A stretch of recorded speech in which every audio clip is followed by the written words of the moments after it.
Hello guys, good morning.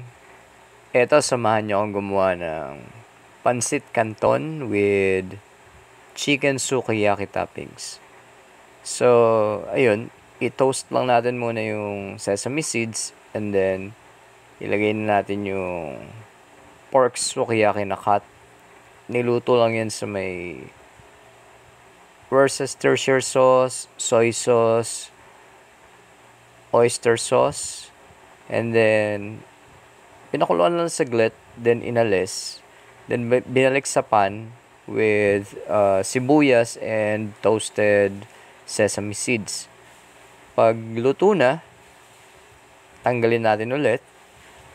And then gagamitin natin yung broth niyan sa pagluto ng pancit canton. So ayan na nga yung broth ng chicken sukiyaki.